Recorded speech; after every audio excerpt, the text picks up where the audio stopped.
Gift Biz Unwrapped, episode 179. No matter how afraid I was of not succeeding, I had to go and try.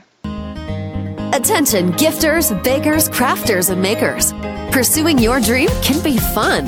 Whether you have an established business or are looking to start one now, you are in the right place. This is Gift Biz Unwrapped, helping you turn your skill into a flourishing business. Join us for an episode packed full of invaluable guidance, resources, and the support you need to grow your gift biz. Here is your host, Gift Biz gal, Sue Monheit. Hi there, it's Sue, and I am thrilled that you are spending a little bit of your day with me today. Can I ask you for a quick favor? Could you go over to iTunes and leave a quick rating and review for the show? Doing this gives more visibility, which allows more people to find the podcast.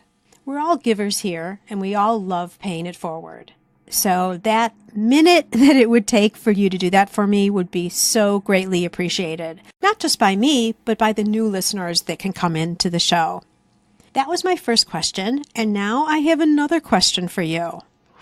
Do you know somebody, or have you been in a situation in your life where you know you're meant to do something else? You've been educated one way, the direction and the talk within your family has always been that you're going to be doing this one certain thing, but deep in your heart, you just knew it didn't feel quite like a fit. That is what was going on with Lisa, my guest today. She just knew that there was something else, something more meaningful that she wanted to do with her life versus the direction she was currently going. So she took some bold moves, and boy, she is so happy she did. Why don't I let you hear the story directly from her? It is my pleasure to introduce you to Lisa Wojcik of Black Bow Sweets. Lisa graduated from UC Santa Barbara in 2005 with a degree in English. But there was a problem. Her passion was for art and design. Unsure what career to pursue, Lisa made what she considers to be the best decision of her life. She applied to a design school in San Francisco and dropped everything to attend. Pretty brave, if you ask me. She earned a degree in visual communications and for the following 9 years worked as a visual merchandiser. Although Lisa loved her work, she wanted to start a business of her own. It was at this point she seriously entertained an idea that she had in her late 20s, and that was selling her mother's candied pecans. The inspiration came after she made the candied nuts for a friend who raved about them and encouraged her to start a business. So finally, at 32, she was ready. Black Bow Sweets is now 3 years old and growing rapidly, with an expanded product line and distribution across the U.S. I cannot wait for all of us to hear the story. Lisa, welcome to the Gift Biz Unwrapped podcast. Oh, thank you so much, Sue. I'm very happy to be here. Like I said, cannot wait to get into all these juicy, or should I say sweet details? Yes. I don't know. I love that. So I want to kick it off as we always do, and that is by having you describe yourself in a really creative, different way through a motivational candle. So if you were to share with us a candle that totally resonates you by color and by a motivational quote, what would your candle look like? I really loved coming up with this, and I really want this candle for myself now. So we're going to dream it into existence somehow. It. But this candle is like a multicolor, kind of multitasking candle. So I'm envisioning this beautiful gold metal pillar with like a honeycomb of sections inside. And then each section has a different color and scent for those times and those like motivation and the energy that you need throughout the week. So like there would be a beautiful tranquil blue with an ocean breeze scent for when you need to relax. A fiery red orange with a citrus scent for when you need energy and you need to get going for the day. Probably a section with like a clean cotton scent for when you need to organize, do your to-do list. So I'm just envisioning this multitasking candle of all the things that I feel like I need throughout the day and throughout the week to get going. Which is so real life as a business owner anyway, right? It really is. And then the quote on the front, it says, anchor and adjust. Oh, interesting. Talk about that. So that is a saying that I learned many years ago, but I don't think that I fully understood it until I started my own business. But to me, it's like when you're charting your course for where you want to go, you start at point A and you're trying to get to Z. And you have this sort of straight line with these points and milestones you need to hit along the way to get there. But when you do a top-down view and you check it out, you're actually probably going to have a zigzag pattern of how you actually get to your final destination, because your course, at least in my experience, never looks like how you plan it to be. You might eventually get to that vision that you had, but the journey never quite looks like what you thought it would. And so you have to anchor yourself and then look around, think about, okay, I'm a little bit off course. So let me drop my anchor. Let me take a minute. Let me observe what's happening, adjust my priorities, my timelines, my expectations, and then go forward. And you'll do that many times. I do that daily. I do that monthly. I do that for big picture things. But it really helps me get through and not be overwhelmed by the fact that I'm not on the exact journey that I thought it would be. Well, you certainly aren't from the intro, for sure. But I would also say that that's a sign of a successful business person, too. I like the anchoring because that is a level of stability. But the adjusting means that you're ready to switch when you see something's not working, you need to make a change, or an opportunity presents itself, any of that. Yeah, you get very used to and comfortable with change, which is very helpful. Yeah. I've met a lot of business owners who are so rigid and unwielding. I guess that's the same word, but like they're going to fight no matter what to make something work, when an easier path would be just to acknowledge that something needs to change. And if they make that change, sales will be so much easier, business will be so much easier. I agree. All right, so I think you are super brave, Lisa, because there's a couple of points just even in this intro where those were some scary changes and people were probably approaching you and saying, what are you doing? Yes. What are you thinking? Mostly, a lot of that came from myself in the beginning. Oh, interesting. I was asking myself, what are you doing? But you still did it. So talk about that a little bit. When I say that going to design school in San Francisco was the best decision I ever made, I was coming off of my early 20s where I actually had a severe anxiety. I had a lot of anxiety and shyness growing up, but it really got to kind of a critical point when I was in my early 20s. And I was to the point where I wouldn't go to somebody's house for fear of knocking on the wrong door, like if I had never been there before. And so to sort of like work through that in the end of my senior year of college and then sort of be in this comfortable space in Santa Barbara and sort of like I had a good job, but I didn't know what I wanted to do. And so for me to pick up everything and just move to San Francisco and have no idea if I'm going to be any good in art school or design school and just take that chance was a pretty incredible feat for myself at the time. But it was the single best thing I've ever done because it has put me on the path to where I am today. I would not be here if I had not gone to that school. Well, and without freaking you out, can I just point out that we're on a podcast listened to by the whole world? I'm telling everybody about my anxiety. Yeah, and afraid to talk to people and all that. I love that because I guarantee you there are people listening who feel the same way and who just even listening to you, picking up and going somewhere different and discovering and having to deal with it. What did you say in your mind? How did you make yourself actually do it? What advice would you give someone who's listening who's saying, yeah, she could do it, not me? I think it's this like very sort of visceral gut reaction. I just knew that there was nothing else that I wanted to do. When I read the descriptions of the courses, when I read about the degrees and what kind of jobs you could go into and the careers you could go into afterwards, everything felt so right. And like, I only wanted that. And no matter how afraid I was that maybe I wouldn't be good enough, or maybe I wouldn't graduate and get a great job, or whatever those fears might have been, it just felt like it was the right time and the right thing to do. And no matter how afraid I was of not succeeding, I had to go and try. Yeah, because you had your eye on that goal and you wanted that goal to be for your life so much that you just were willing to do whatever you needed to do. Yes, exactly. Got it. Gary Vaynerchuk, I don't know if you follow him at all, talks about regret. And he says the saddest thing in life is if you see older people who don't have as many years left, right? I'm talking like 90 or like assisted living facility people. And they regret that they didn't do something that was really in their heart that they wish they would have tried. I cannot agree with that more. That is one of the things that I hope I never have are regrets. Right. And better to try something and have it not work. And to your point about adjusting, adjust and see how it could possibly work than never to try at all. Right.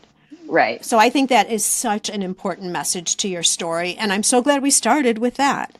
So here you are doing well, right? Because you ended up making your way up to being a corporate visual merchandising manager. Yes. So you're moving up the ladder. How was it then that you decided, okay, I'm loving what I'm doing, but I'm making a change? So I loved my work. What I love about my work is that I still get to do sort of merchandising and design in my business now. So I didn't feel like I would give up all of my skill set and everything that I had already learned and loved to do by starting a business. But what made me really want to make the change was two things. One, I really wanted to be able to control my own time. And that has been an important goal for me for years. But I wasn't quite sure how to do it. But I realized that working for somebody else, I would never actually get there. Because I work really hard, and I'm sure a lot of people do. You can only work so hard for somebody else without getting sort of stuck or trampled on. Or resentful. Or resentful, yes. And that is, I think, one of the worst things that can happen at a job, because then you really start to hate what you're doing. Right. And that's such a big part of your life, is your job. Yeah, for sure. So I got to a point where I was about 80% loving my job, loved my team, loved the collaboration, the creativity, and the creation of building a brand vision. I loved all of that stuff, but there was 20% of it that was corporate politics that I was very green to. I had never experienced them before. I was very naive to them. I thought that a company in Santa Barbara where the CEO wears flip-flops, like, of course, everything is super cool. And there's none of that underlying kind of tension that you kind of hear about. But it turns out it happens everywhere. And I wasn't really keen on it. It didn't set well with me. I wasn't very good at playing the game. I just wanted to work so hard. And that is going to get me where I want to go. But there's a lot of other factors that play into it that I got really tired of really quickly. Mm-hmm. So I was like, okay, how am I going to be able to get out of this and have a life that I really, really want? And that's when the idea for the business, like I'd had before, I had a lot of encouragement to start it, but I'd always been too afraid, just not emotionally or financially ready to do it. But I finally got to a tipping point where it's like, okay, we just got to try it and see if it works, because this could be my exit strategy from this corporate life.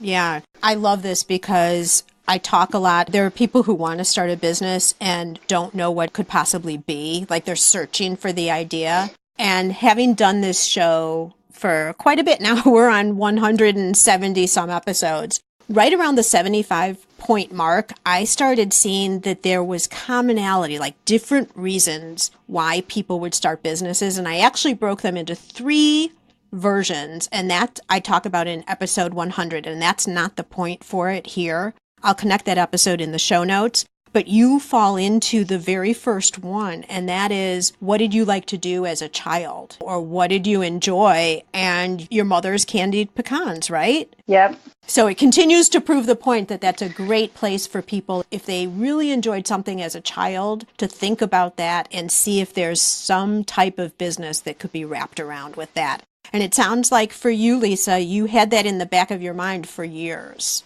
I did. And I think another great point to bring up is that, like, for me, it felt like a complete 100% career change, going from a visual merchandiser to essentially a baker.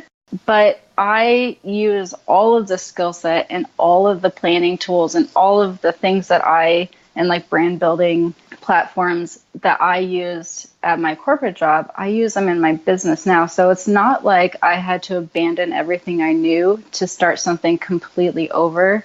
It's just like I got to shift all of my skills over and apply it to something that I love to do. So it's a building versus complete abandonment of one thing and a complete start over of something new. Would you say then that the experience that you had in your corporate world helped you advance faster when you started your own business? Absolutely. Interesting. Okay, so let me take you back to this time. You have the idea, you're deciding, and it sounds like you started to build it up on the side before you quit your job. Yes. Okay, what were you doing at that point? And I'm thinking about this as an example for somebody who might be in a similar situation right now. They can learn a little bit from you on how you did it.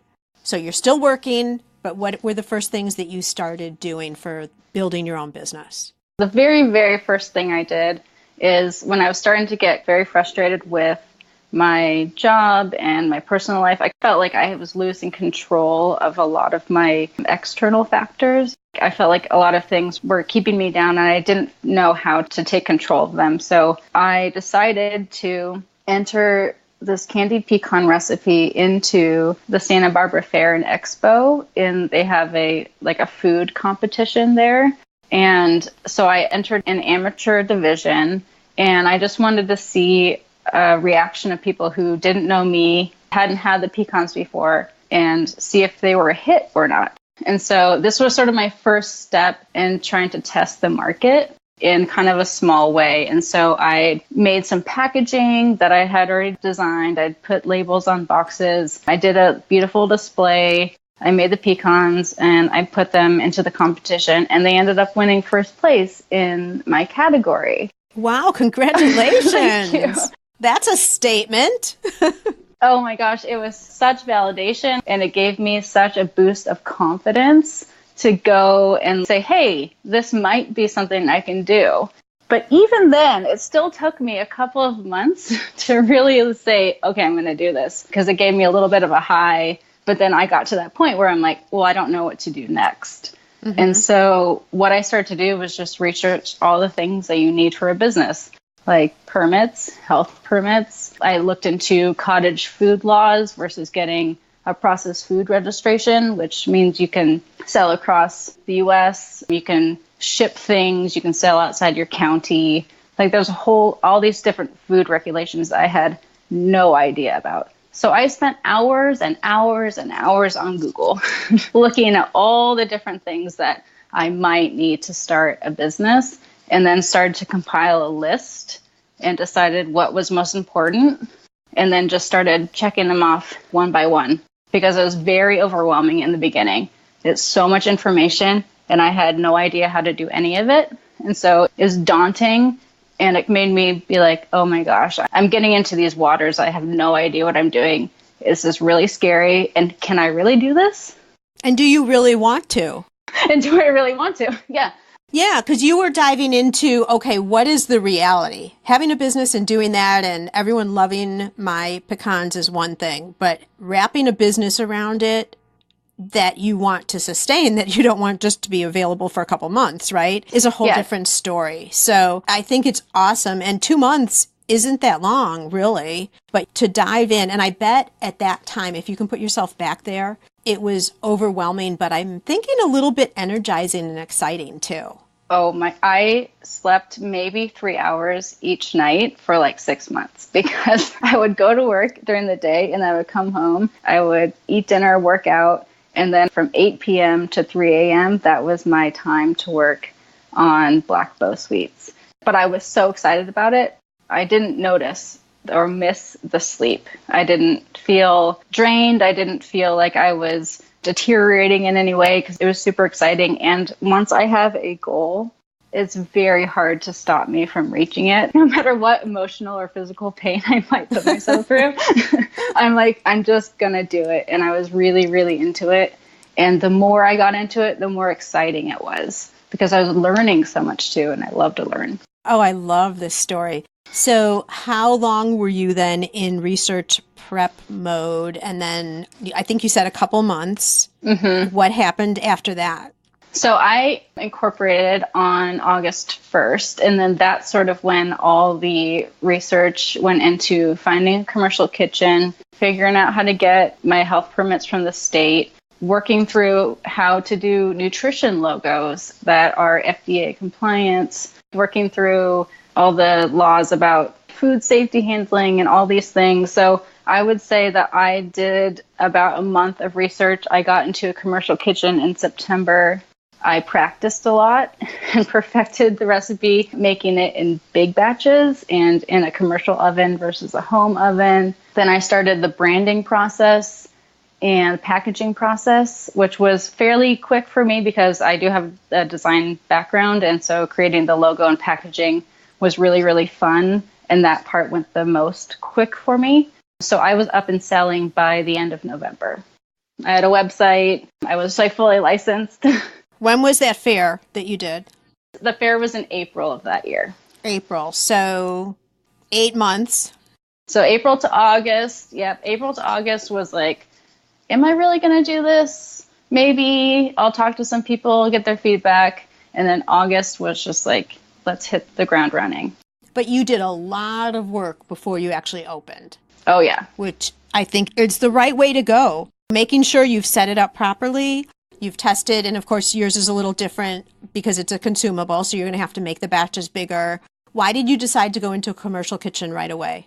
So I had actually looked into the cottage food industry when I was living in San Francisco, and because I moved down to Santa Barbara about 4 years ago, and so about 1 year before I started the business. And so when I had thought about the business in my early 20s, I looked into cottage food, but there were so many restrictions. There's restrictions on where you can sell it, how you can sell it, how much revenue you can make in a year.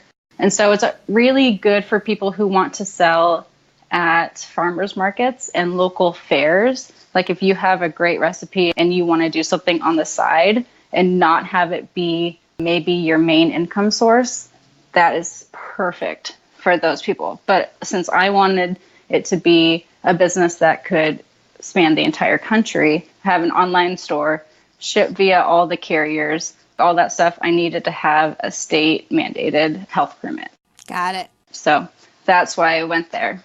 Okay, and I know that that does vary by state. Yes. But I like what you're saying because it speaks to the point of what are you trying to build. And so you already knew that you were skipping that initial level, which isn't a bad stage for a lot of people. No, not at all. The cottage industry is a great place to start, depending on where you are in your journey and what you're trying to do right away. Yes. That makes total sense. At this point in the story, Lisa is all set up.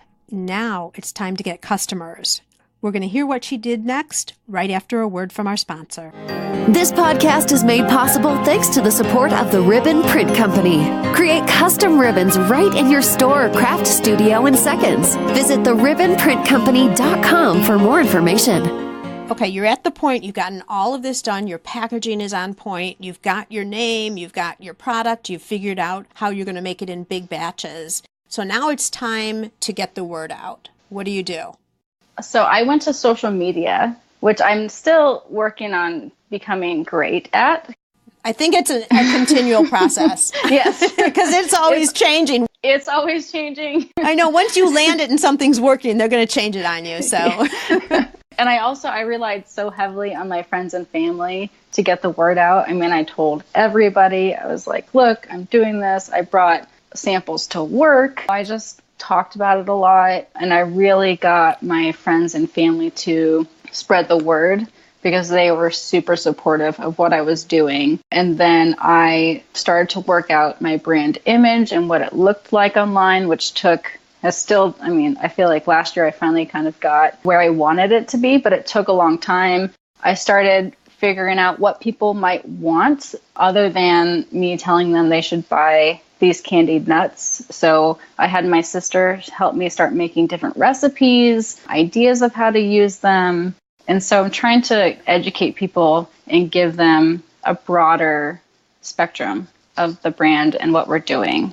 So how to use them, meaning incorporating them into other things or? Yep, how to use them in salads, oatmeal, ice cream. We've made different meat rubs with them. We put them on chicken wings, on broiled grapefruit, like No all these way. different. We have a whole blog of amazing recipes, and my sister is a fantastic cook. And so she has just been a lifesaver in helping me do all these creative things with the nuts and give people a little bit more inspiration of how they can be used every day. Oh my gosh. Because they look very gifting, the packaging. And so gifting was an easy avenue to sell people on. But it's also like, hey, look at all these things you can do on the daily with them. Right. So, all right. So we're going to get to that at the end. We want to make sure to tell everybody how they can go, obviously, and see your product, but also the blog. So we're going to remember to do that. Okay. But if I don't ask this now, I'm going to forget. When you think of your initial sales, not asking you for details of numbers or anything, but if you were to look at like a curve on a chart, how long did it take to start building that business and then getting to a point where you were feeling good about where you were at? I would say that it is a very slight incline over the last couple of years, and it has taken a steep upturn in the last 4 or 5 months. So it takes, I would say, a couple of years to really get traction from what you're seeing with your business. Obviously, everyone's different. Yeah, everything's different. Everyone's life experiences are different along the way, but it has taken me this long to sort of get that boulder up the hill. Is there something that you did that really started moving the needle? So the thing that actually has been the most beneficial is getting out into community events and doing a lot of nonprofit events. So Santa Barbara has a great community of people, and they do all kinds of foundations and events to support those foundations. There's also a lot of wine festivals in this area, which is a really good customer of mine, people who like to pair wine and food. And so I started going to every event that I could find in Santa Barbara that supported the community in some way and just did samples. Sometimes you can sell stuff there, but mostly it's just getting out and knowing people. And now when I go, I have, I'd say at least 10 to 15% of the people come up and say, oh my gosh, I've had you here. I've had you here. I remember you from there. And so getting out and having people be introduced to you and to your brand via you, who loves it the most and knows the most about it, you're the one that can get people excited about it and on board. Much easier for me anyways than doing it via like an online platform.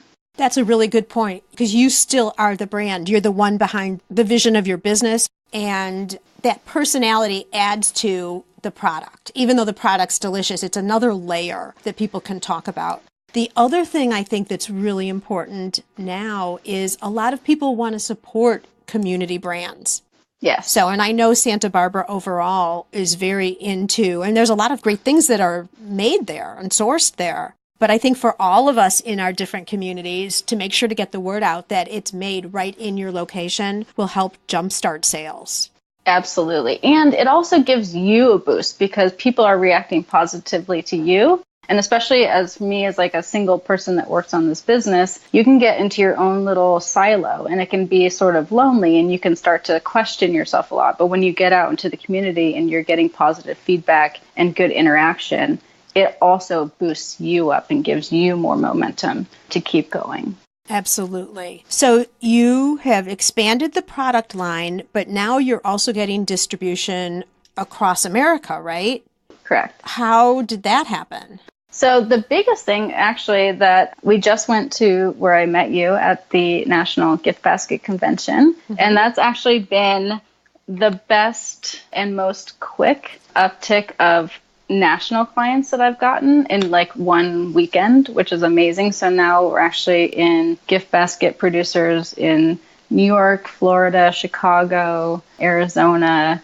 But just going and being in a concentrated place where people are in your same community, they're all looking to do the same thing, and you have a really great product and build good relationships, that is one of the biggest things that I've done most recently that has gotten us into a national scale.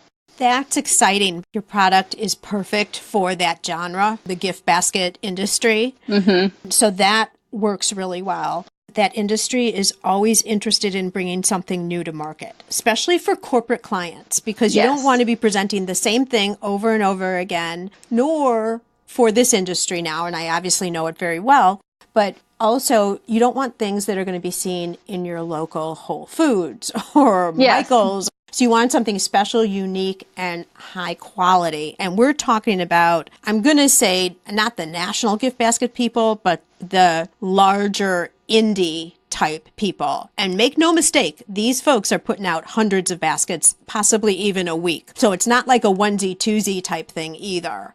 So it's interesting that that's how you're starting. And you're still a new company. You're still young and growing.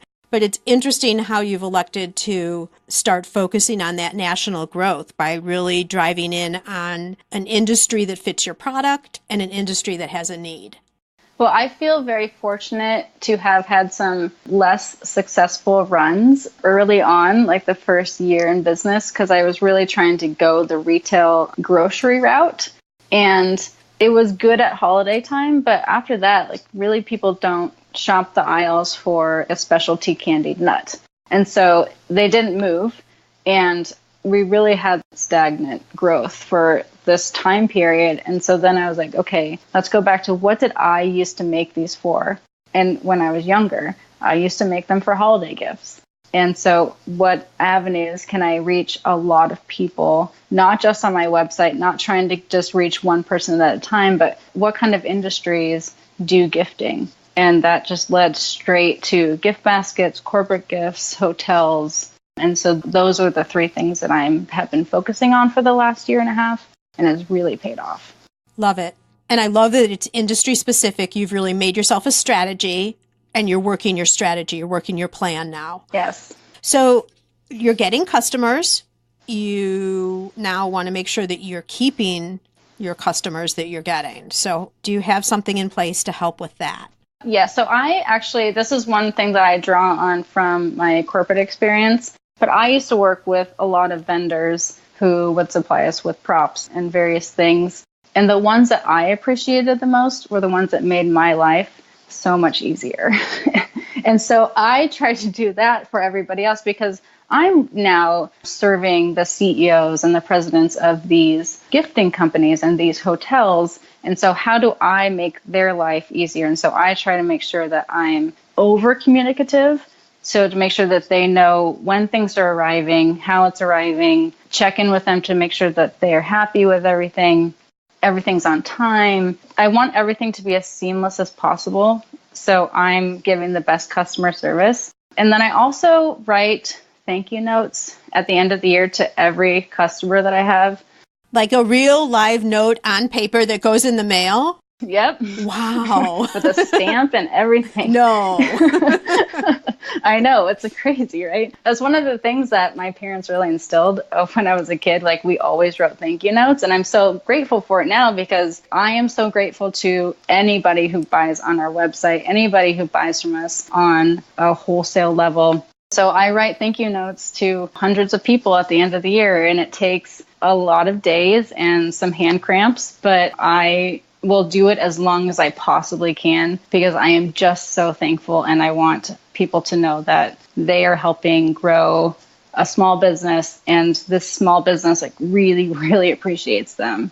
I love that. I mean, I don't know overall when you get to be huge that that's going to be sustainable. I agree. But that doesn't matter because as you're starting and you're growing, there'll be certain things that you do. And then when you get to another level, you might employ the same type of result, but it just in a different way, right? Yeah. I mean, I talk a lot about with people now, what got you to a certain level of success. Just doing more and more and more of that doesn't necessarily get you to the next level. You change over time as the phases of your business continue.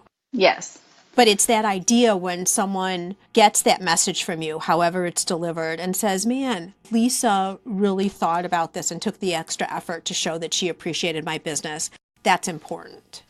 Yeah, and I hope that that is the feeling that they get because that is the feeling that I have for everybody who has supported us along the way. Every single box of nuts helps us get to the next level. And I wouldn't be here without our customers. So they are king, as they say. So there's no wonder that people love you when they meet you in person because you're so authentic. You're so friendly. You're so genuine. Oh, thank you. You're really easygoing. And I know that because I just met you a couple weeks ago, right? Well, thank you so much. It's true. And that's to the point of just putting yourself out there, even if it's like a little bit nerve-wracking or whatever.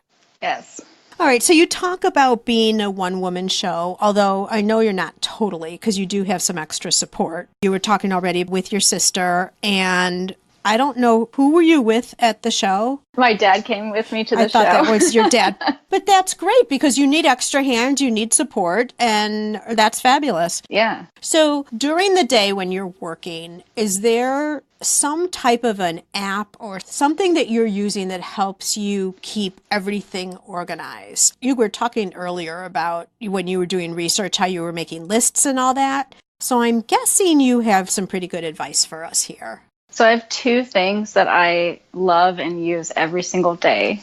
One that I started with, it's called the Daily Greatness Journal. And it's actually it's a paper journal, but it is chocked full of everything that you need to sort of lay out your plan for your business. And they have ones for your personal life. They have ones for diet and fitness. They have one for business. So they have sort of all these little niches of these journals, but the one that I got first was the one for business, and it has you start by laying out your overall mission, your vision, sort of just getting all these ideas that are floating around in your head onto paper so you can sort of let those be and move on to the details. And then it has you list out your 1, 3, 5, and 10-year goals in just like a snapshot, and then it has you dive down to your 1-year goal, and it keeps you accountable by the day, the week, the quarter, and the year as you go through the journal. And that has been a lifesaver for me. Oh, that sounds so good. Will you share with me, not now, but will you send me the link to where you got that, and I'll attach that into the show notes for everybody? Yes, absolutely. Super. Okay, and what's the second one? So the second one is it's an app. It's online. It's called Evernote. And I don't know, it's been around for a long time, but I recently rediscovered it and has really boosted all of its capabilities. But I sort of replicate some of the things from the Daily Greatness Journal into an online form so I can check things off because it syncs between my desktop and my phone. And so when you're on the run, on the go, you can be updating your notes and it syncs for you. And so I use that to make lists for every event that I go to, for all my quarterly events, my daily tasks, and it just keeps everything in one place. I can attach PDFs and online pages and all kinds of things, and it just comes to one space. And that is where I keep my second brain, in the Evernote. Awesome. Evernote, I know, can be challenging for some people, and then other people are completely dedicated to it. I'm the dedicated. I love that. I actually interviewed Steve Dotto, and we did a whole episode on Evernote.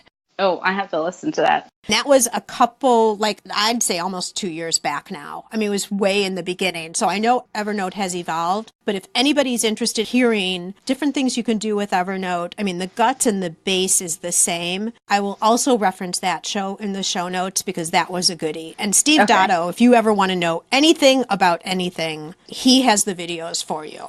Oh, awesome. Yeah, it's called Dotto Tech on YouTube, and he's awesome.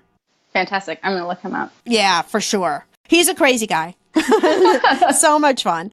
What is one of your sources that helps you stay current in your industry or for business development? So actually, one of my very favorite things to do is listen to different podcasts. And I got really into it when I was first starting the business because I was up so late and I needed some sort of music or some kind of inspiration. And I found a podcast called Startup, and the first season talked about them starting up this podcast. And then they have since done seasons of other companies who were starting up. And that was really the one thing that kept me connected to other people doing the same thing that I was doing. Because I live alone and I was working on this business alone, and I didn't have anybody else, sort of immediate community that was starting a business. And I felt a lot of the times what am I doing? Why am I doing this? This is really hard. Half the time I feel like I don't know what I'm doing.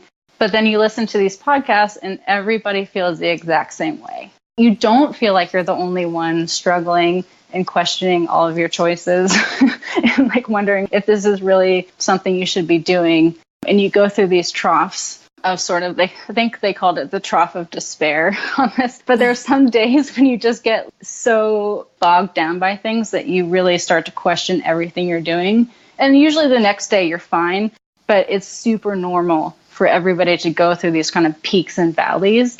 And just learning small things like that really helped me get through the beginning stages where I was still questioning a lot of what I was doing. Yeah, I think questioning all the way around still happens, no matter what level of success that you get to. So Startup Podcast was one. Any other podcasts that you listen to regularly you want to share? So I started listening to The Pitch, which is people pitching brands and the companies. And that's very interesting because you get to hear a lot of questions that VCs ask them.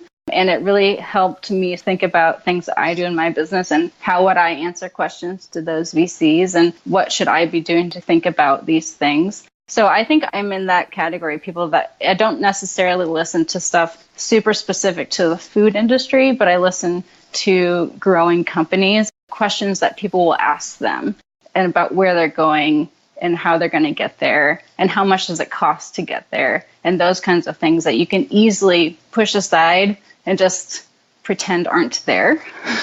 Mm-hmm. So that helps me be like, oh, hey, you really have to be accountable to yourself and for the growth of your business. Those are the two that I really like. And I think the other thing, and that's what we're trying to accomplish here too, is to show that it looks like it's such a scary thing out there. It's so much, and it's almost magical. Like, how does all of this happen where you can actually start a business, right? But when you break it down into the individual steps, yes, it takes work. Yes, it can be scary. You need to be brave, which you're a great model, right? But people can do it. And I think people are realizing that if they just start and take steps, and individually each step doesn't look insurmountable. It's the whole picture that looks insurmountable. Yes. And more often, you're not the first person who's done the very same thing that you're trying to do. So it's not impossible. You might be creating something that doesn't exist, and that might be a little bit more of a daunting task. But if you're starting a food business or if you're starting a gifting business, they've already been done. And so you know it is possible. You just have to take the steps to figure out how. And the best part is that when you do it and you know how to do it, it's not scary at all. And your confidence just builds and builds and builds because you're like, wow, look where I started. I knew nothing. And now I've got this entire platform of things to build my business upon. That's fabulous and totally motivational to people. So I love that you talked about that. So Lisa, you've given us so much here today in terms of really some great insight. You've been very honest with your journey. It's an exciting one, that's for sure. I love what you're doing here. And so now I want to offer you a virtual gift. It's a magical box containing unlimited possibilities for your future. So this is your dream or your goal of almost unreachable heights that you would wish to obtain. Please accept this gift and open it in our presence. What is inside your box? Well, first of all, thank you very much for this gift. Inside this box is actually all the intangible things that I strive for, but are sometimes hard to find a path to. So it's a happy and peaceful mind. It's openness to new people, places, and experiences, a charitable spirit, a thirst for knowledge, the strength to overcome challenges, and the excitement to take them on. And I think going through life and creating things like creating businesses, relationships, a family, those are the things that will lead to this end result, all the things inside of this box. But at the end of the day, and that sort of like what we're talking about, at the end of your life, when you have no regrets, these are the things that I would like to have. I so love this. First of all, it's a list, so I noticed that right away. I noticed that right away. The thing I really liked about it, besides the good feelings and all of that, is it didn't really have anything to do with the business. Your business is a means to the end, right? It's a means to creating all of this for yourself and for others. And I think so often we get lost in the success of our business and connect it to the success of us as a person. And what you're talking about here are all things that are so much more meaningful than that. Kind of gives me chills over here. Oh, I think my business gives me all of these things, but there's also so much more in my life that also does that. But at the end of the day, I want to look back and feel that I have achieved sort of these intangibles versus something that I can like point to and say, look at that thing. I want these emotions and these feelings and this sort of peacefulness. Love that. But we do want to talk about the product because I think some people might be interested in seeing more of it. So where would you direct someone if you were just to give one place for someone to go to see more about what you're about? Where would that be? I would say the best place would be to check out my website, blackbowsweets.com. There you'll get a background of the company and a little bit of background about me, but you'll also be able to see our whole product line. And there are links to our Instagram feed so you can kind of see what we're doing on the daily. And then there is also that wonderful blog that we talked about where you can get all kinds of recipe inspiration, gifting inspiration, Father's Day, Mother's Day, different things to do with all of our candied nuts. Perfect. And yet another best practice business example that your website is your home base and everything can be connected from there. Yes. And Gift Biz listeners, you know that there'll be a show notes page where I will have direct links to Facebook, Instagram, all of those different places, and links to the resources that Lisa's been mentioning, etc. All right, Lisa, I so appreciate your taking the time to get on and share your whole story with us. I know for a fact that our listeners will get so much out of this. Thank you once again for being here. Thank you so much. I had a wonderful time. Are you discouraged because your business is not performing as you had envisioned? Are you stuck and confused about how to turn things around? Sue's new best-selling book is structured to help you identify where the holes are in your business and show you exactly how to fix them. You'll learn from Sue and owners just like you who are seeing real growth and are living their dream. Maker to master. Find and fix what's not working in your small business. Get it on Amazon or through www.giftbizunwrapped.com/master.